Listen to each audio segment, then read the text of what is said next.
Northern Territory has some fantastic names. You've got Disaster Creek, Attack Mountain, you know, all these these landscape is named by the Europeans depending on their personal experience of it that day.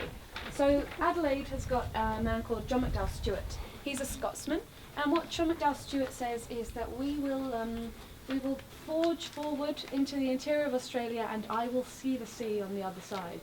And John McDowell Stuart is a bit of a character, and it takes him 6 attempts only. If you think about the scope of that journey.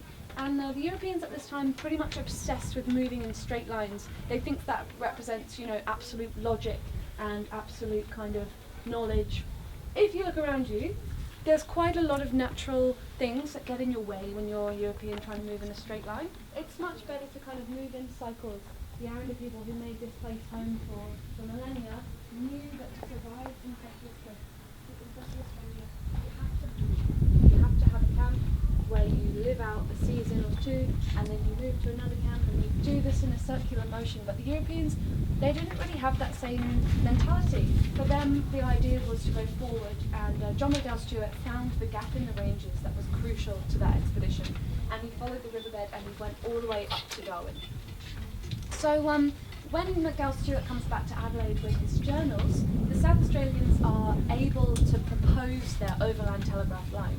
They are able to beat every other colony to the job. They win, and the British says, okay, well, you guys, you say you can do it in about 2 years, so we'll actually give you a really short deadline, and we'll give you £120,000. And the man responsible, the superintendent of telegraphs, they had great job titles, these people. The superintendent was called Charles Todd, and he had a young wife called Alice, who became quite significant for this location. So under the direction of Charles Todd, the overland telegraph line, imagine we're Alice Springs, you've got Port Darwin here, you've got Adelaide down here. Charles Todd thinks that it would be a waste of time to have everybody building upwards from Adelaide, and what we could actually do is send some people all the way around the east coast. They can come in and they can arrive at Darwin, and they can start building downwards.